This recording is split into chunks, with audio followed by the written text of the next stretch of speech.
안녕하세요. 강승환 씨입니다. 오늘은 그 모닝 중고차 구매기를 올려볼까 합니다.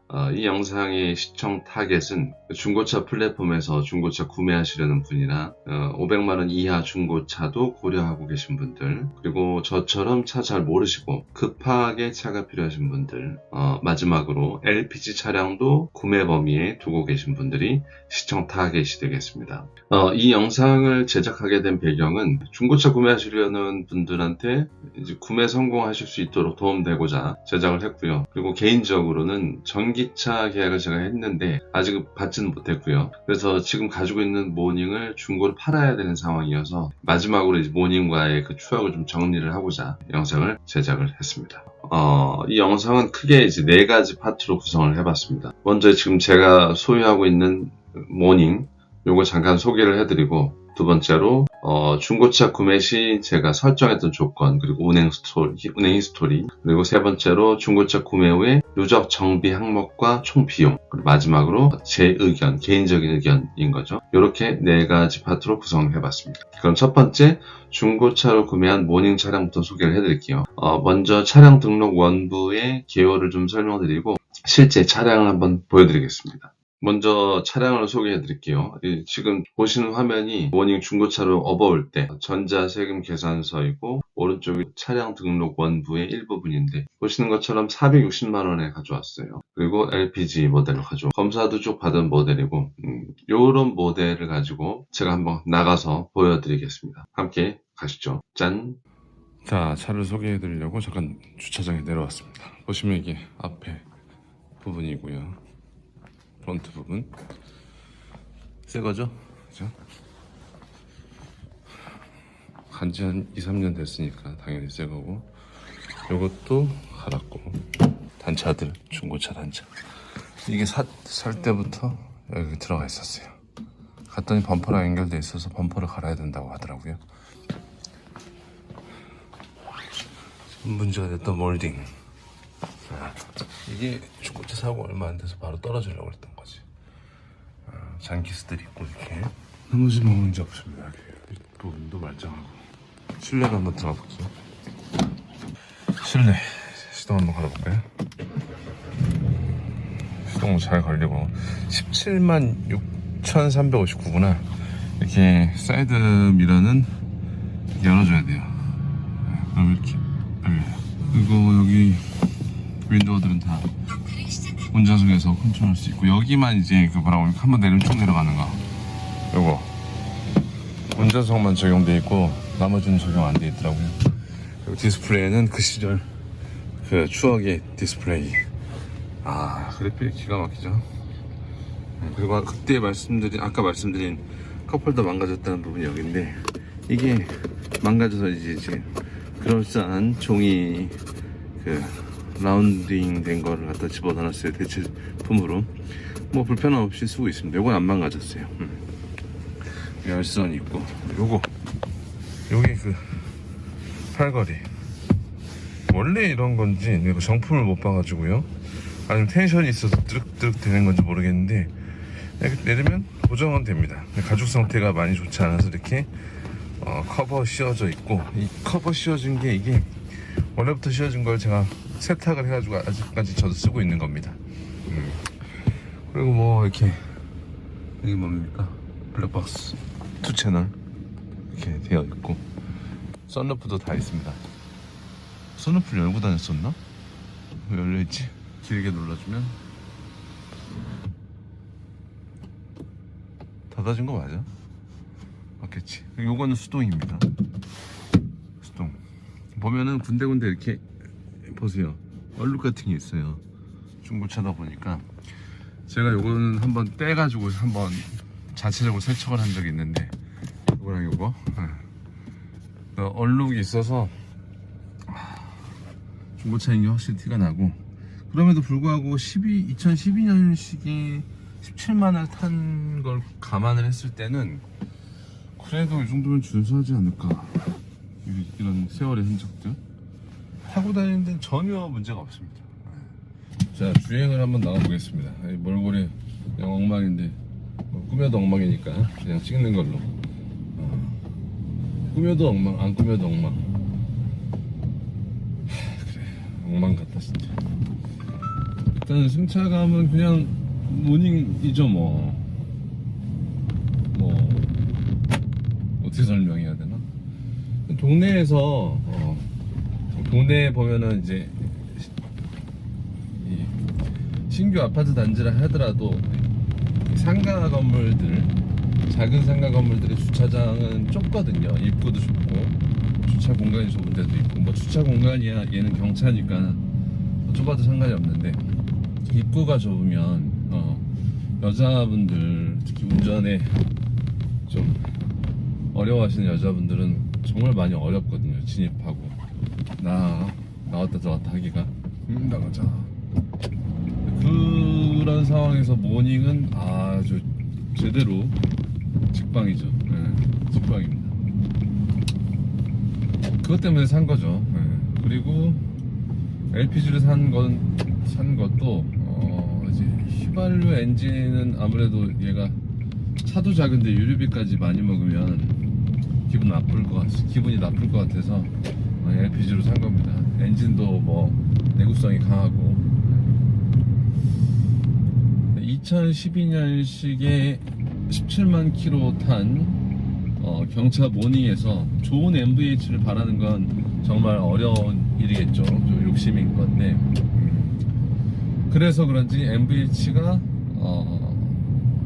뭐 그냥 좋지 않습니다. 당연히 노면은 노면대로 읽어드리고, 소면 바깥 외부 소음은 소음대로 다 들리고, 엔진음도 이제 3기통이라서 출력이 당연히 딸린데, 그 출력 딸린 소리를 여실히 안으로 이제 들여보내주는 그런 수준입니다. 그런데 이게 뭐 장거리 간다고 그러면 좀 이게 골칫거리가 되겠지만, 동네에서 단거리 뭐 마실 다니고 애 픽업하고 다닐 때는 전혀 뭐 걸리적거리는 요소가 아니더라고요. 특히나 또 사람에 따라서 이런 것들을 예민하게 받아들이지 않는 사람들, 저희 아내 같은 사람들에게는 그냥 뭐 일도 아니더라고요. 이런 거는 저가 좀 예민하게 반응을 하는데, 아무튼 그렇다.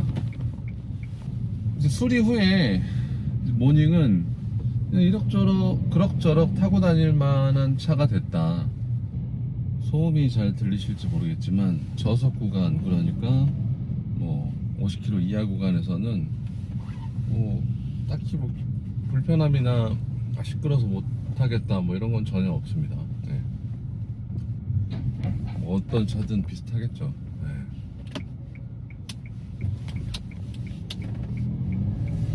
네, 아무래도 3기통의 CC가 1000cc 미만이기 때문에 출력을 요하는 구간, 들어서면 엔진이 웅 하고 소리를 내지만 차는 안 나가는 저출력 차들의 특징은 당연히 가지고 있고, 정차 시에 지금 기어 D로 해놨는데 소음이 들릴까 모르겠어요. 이게 폰이 제가 좋지 않아서. 근데 뭐 그냥 LPG 특유의 그 살짝 달구지 같은 소리 좀 나면서, 차는 뭐 당연히 떨리죠. 오래됐으니까. 근데 뭐 진짜 고물차 수준의 그런 떨림은 안 나고, MVH는 뭐 딱 정차 수준의 MVH고, 여기 뭐 특별한 MVH를 위해 특별한 기능이 들어간 것도 아니고, 뭐 신슐레이터나 그 흡음재들 같은 것들을 경차에 넣어줄 일도 만무하기 때문에 그런 상황에서 느껴지는 MVH 수준입니다. 딱. 그러나 동네 타고 다니는 건 전혀 문제가 없다. 방지턱 한번 넣어볼게요. 쿵쿵 뭐 이런 소리, 잡소리 다 들리죠? 당연히 잡소리가 들릴 수밖에 없습니다. 제가 이제 신형 모닝을 한번 타본 적이 있어요. 신형 모닝은 승차감이 새 차여서 그런지, 또 요즘 기술이 들어와서 그런지 승차감이 좋더라고요.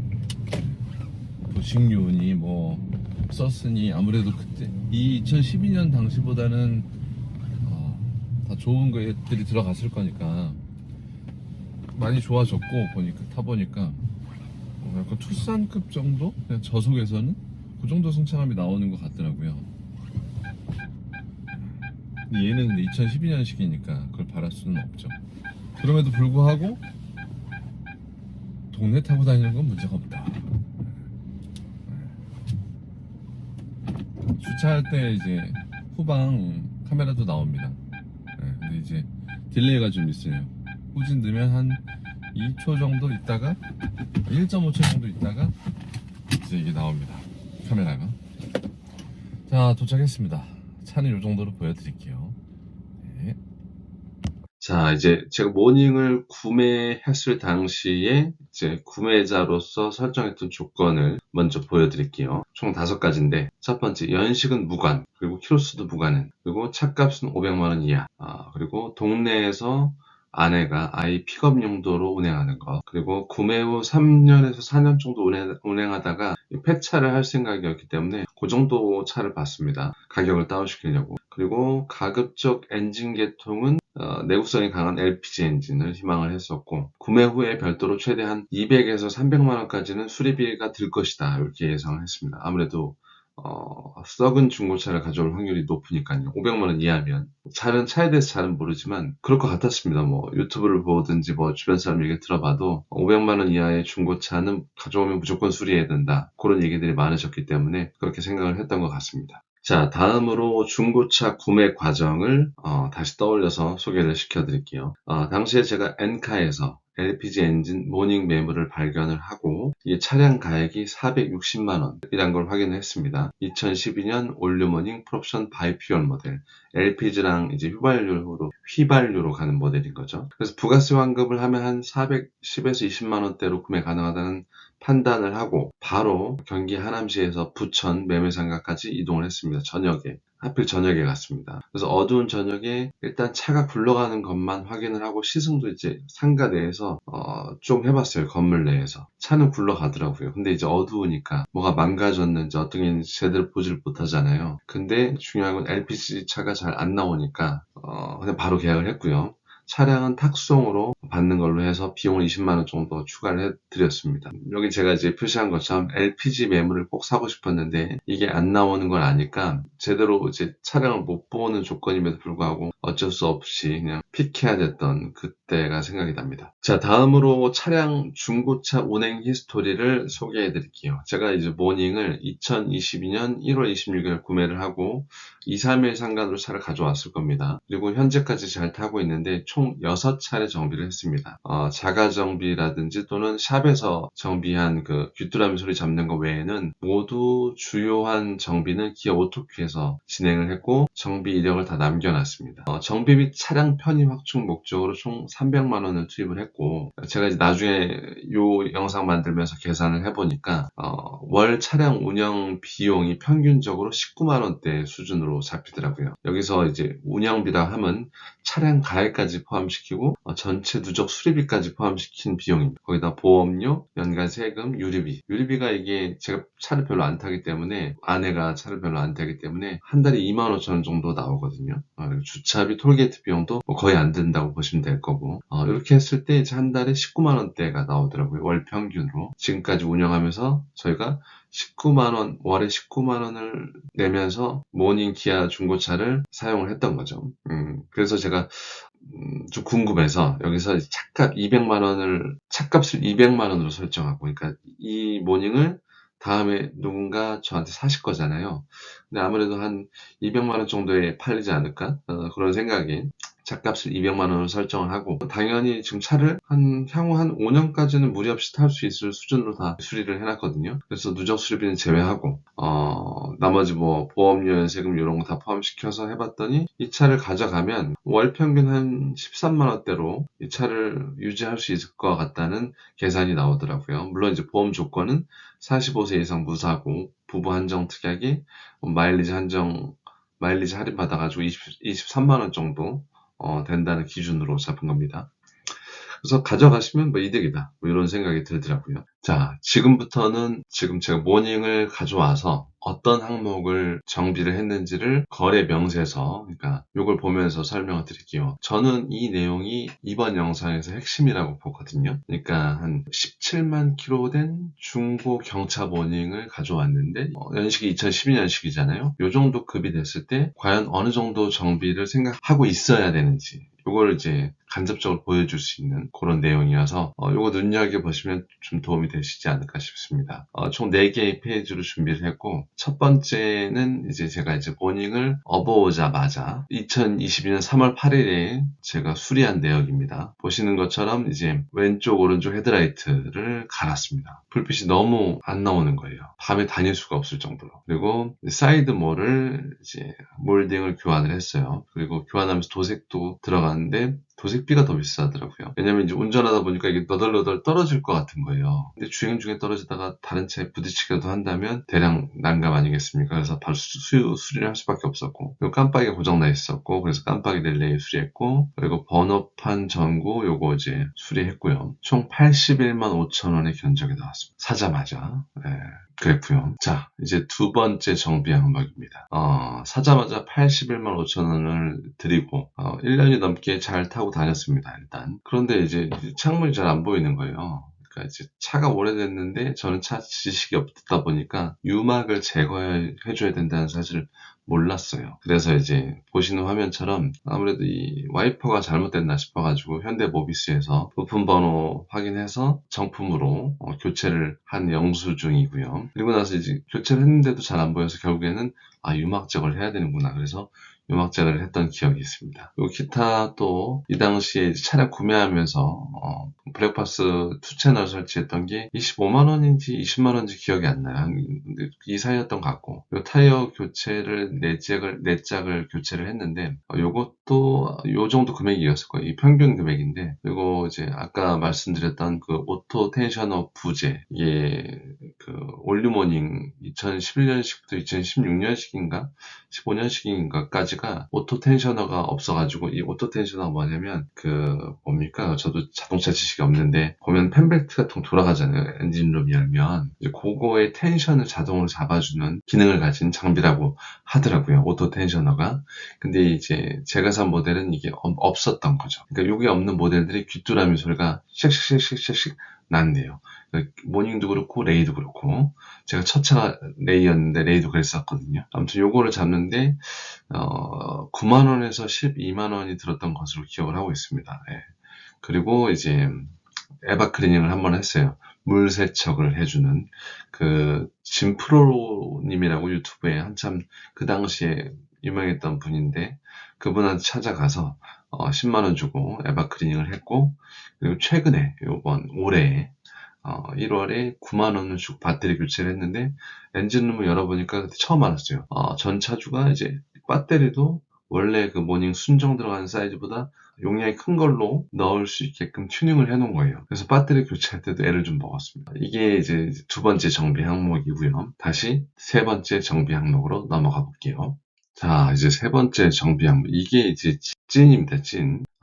보시는 것처럼 총 135만 4,111원이 나왔어요. 근데 이것만 든 게 아니고 뒤에 또 있습니다. 사실은 이게 제가 이렇게 수리를 하려고 간 게 아니라, 이제 어느 날 LPG가 갑자기 안 들어가는 거예요, 충전이. 그래서 검색을 해보니까 LPG 필터, 그 비용으로는 45,000원 정도. 그거만 있으면 갈 수 있는 그런 장비라고 하더라고요.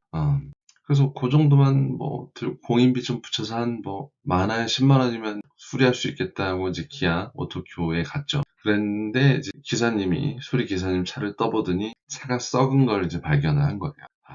그래서 보시는 것처럼 오일류는 다 갈았고, 그리고 이제 갈아야 될 정비를 했을 때 갈아야 된다고 나온 오일류는 다 갈았어요. 이름도 모르겠는 플러그 어셈블리 스파크 엔진 오일 이그니션 클리너 배기 파이프 리어 LPG 어셈블리 스로트 주주주주, 그리고 그 스프링들, 리어 브레이크까지 이렇게 해서 그냥 다 갈아버렸어요. 왜냐면 이제 이 정비를 하러 갔을 때만 해도 차를 원래 계획대로라면 팔았어야 하는 시기인데, 신차 구매 시기가 좀 늦어지면서 어쩔 수 없이 모닝을 아내가 탈 수밖에 없는 상황이어서 아내가 신차를 사기 전까지 지불해야 되는 비용이 이 정도구나 생각하고 그냥 수리를 맡겼습니다. 그래서 이렇게 수리를 맡긴 부분이 있고요.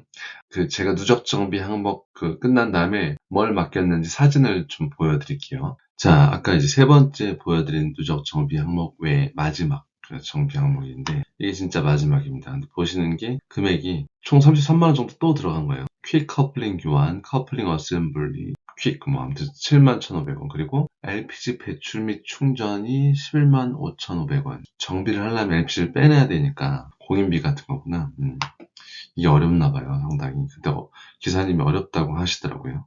그리고 연료 탱크 압력 센서 바이퓨얼 38,500원 공인비. 그리고 보세요, 이거예요. 이거. 아까 제가 부품이란 단어가 생각이 안 나서 장비 항목이라고 말했던 밸브 어셈블리 아웃 컷 앤 흡기, 요 부품 44,000원짜리. 요거를 갈기 위해서 처음에 이제 기아자동차 오토키에 갔던 거예요. 공인비까지 하면 총 한 8만원 나왔겠네요. 요것만 갈면 끝나는 거였는데, 이거 갈로 갔다가 아까 앞전에 보여드린 111만 5천원짜리 정비를 다 해버린 거죠. 근데 또 에피소드가 있는 게, 이제 LPG 차량들을 보통 일반 정비 센터에서는 잘 안 들어오나 봐요, 차가. 보통 이제 택시들 정비하는 곳으로 많이들 가는 것 같은데, 그러다 보니까 이제 LPG 정비 차량을 제가 맡기니까 이 수리 항목, 그러니까 요거 벨트 어셈블리 아웃 컷 앤 흡기, 요거 부품을 정비하는 게 녹록치가 않더라고요. 그러니까 요 작업이 어려워서도, 그러니까 익숙하지 않아서도 그랬겠지만, 제가 이제 가지고 있는 모닝이 워낙 썩어 있어가지고 그 부분이, 접합 부분이 녹아 있었다고 얘기를 하더라고요. 녹으로. 그래서 그거 다 발라내고 새 걸로 다 교체를 하셨다고 하더라고요. 네, 그거 작업하는데 좀 시간이 오래 걸려서 제가 차를 좀 오래 맡겼던 기억이 있습니다.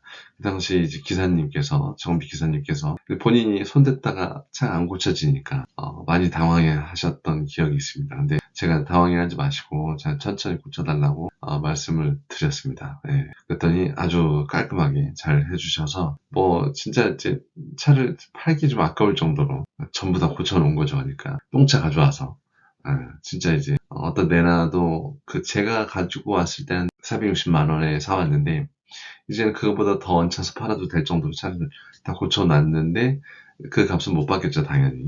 제가 중고로 팔 때는. 아무튼 그런 상황이 됐습니다.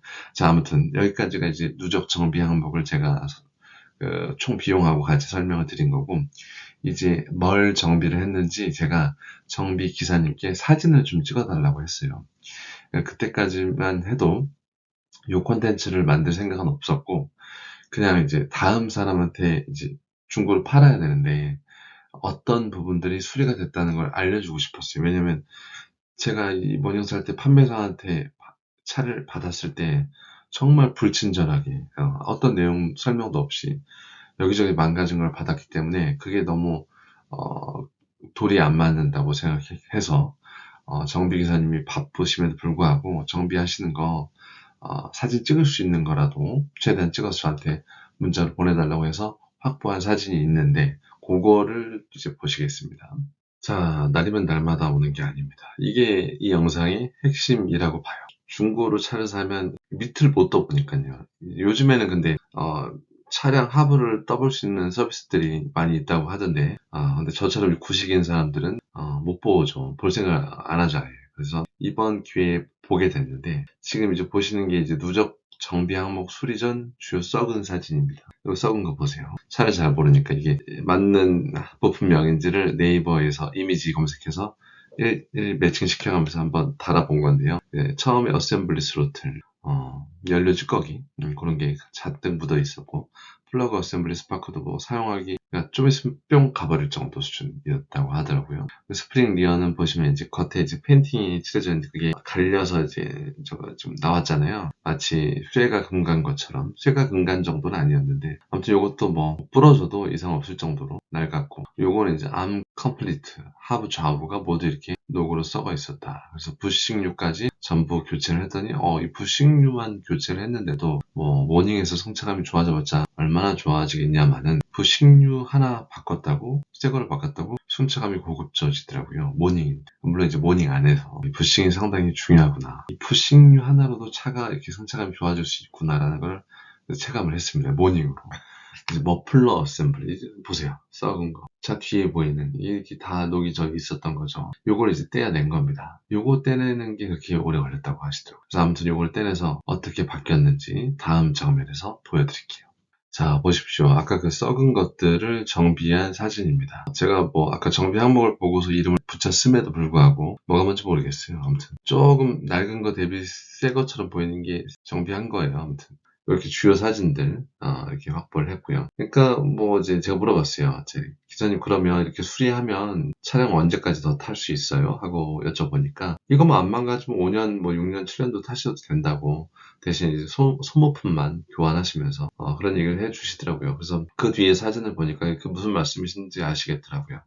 나머지 뭐 부품이 중간에 맛이 갈 수는 있겠으나 주요 부품들을 갈아놨기 때문에 이렇게 또 화면에 썩은 것들 이런 것들이 탈만 안 난다면 제가 처음에 이 모닝을 가져온 상태보다는 훨씬 더 초기 신차 수준 신차를 샀을 때 그쪽으로 더 좋아진 정도가 된 것 같아요. 네.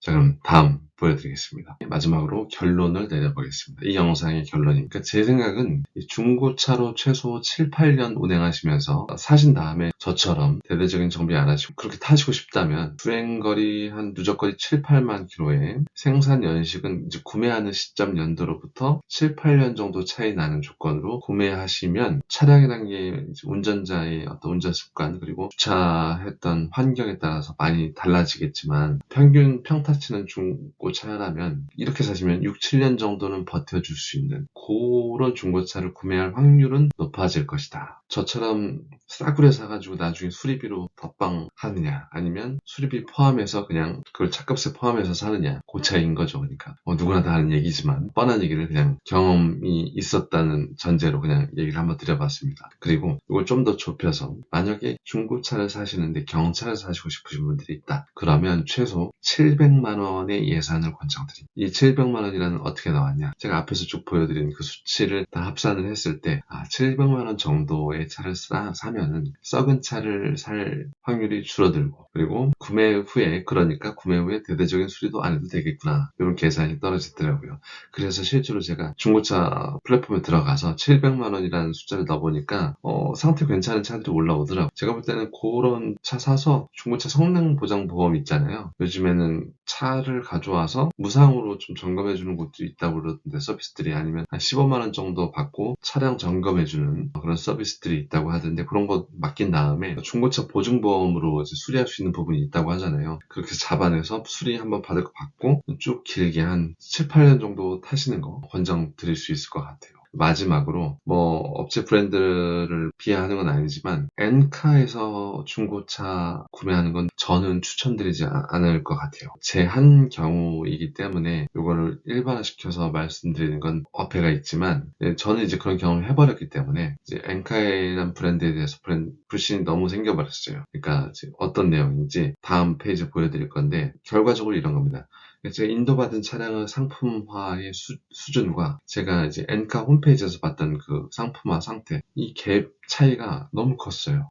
다음 페이지에서 어디가 그렇게 컸는지 자세하게 보여드릴게요. 어떤 부분을 안내를 못 받았냐 이제 차를 딱 가져왔는데 트렁크 버튼 그 고무 몰딩이라고 하나요? 트렁크 버튼이 고무로 감싸져 있었잖아요. 이게 다 벗겨져 있는 거예요. 그 막대기 같은 플라스틱 막대기 같은 똑똑똑똑 거기 눌러지는데 그게 그 상태로 가지고 되어 있었고 요거는 이제 전화해가지고 수리비 받았는데 그리고 이제 운행 중에 사이드 몰딩이 덜렁거리는 거예요. 그러니까 떨어질 것처럼 바로 그래서 수리를 맡겼고 이제 인테리어 쪽으로는 앞에 컵홀더 한 개 고개 하나 부러져 있더라고요.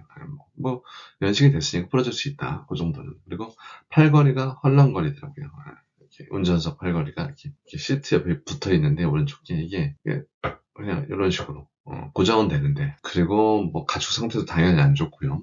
그리고 이제 운전석 시트 그죠 여기 써놓진 않지만 5cm 정도가 찢어져 있어요. 그래서 방석 놓고 쓰고 있는데 살짝 찢어져 있고 그리고 전 차주가 튜닝한 곳이 여러 곳이 있었어요. 아까 말씀드린 배터리 용량 증설한 것 같은 거. 근데 이런 것들이 당연히 중고차니까 왜 없겠습니까? 있을 수 있죠. 이런 거 알고 사는 건데 근데 판매할 때 이런 것들을 체크해서 알려줘야 되는 거 아닙니까? 그리고 홈페이지에도 이런 것들이 있다. 지금 이제 뭐 케이카라든지 헤이디로 중고 인증중고차 또는 기아 인증중고차들에서 이런 서비스들을 하고 있잖아요.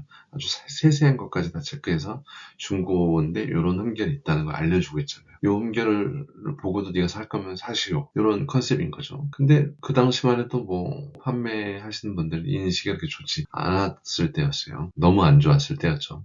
아무튼 그래서 엔카 이미지가 너무 안 좋았다. 지금도 엔카는 그럴 것이다라는 그냥 경험적인 의심을 하고 있습니다. 그래서 저는 추천하지 않는다. 저는 추천하지 않는 겁니다. 엔카가 나쁜 게 아니라. 그럼 마지막 인사말 올리고 이 영상을 마무리하도록 하겠습니다. 중고차 플랫폼에서 중고차 구매하시려는 모든 분들이 조급한 마음으로 이상한 매물 잡지 않으셨으면 좋겠고요. 모두 좋은 판매상 만나셔서 좋은 중고차 구매하시길 바랍니다. 제 영상이 아주 조금이라도 도움이 됐길 바랍니다. 그럼 안녕히 계십시오. 계시는 건 전가? 아무튼 들어갈게요. 감사합니다.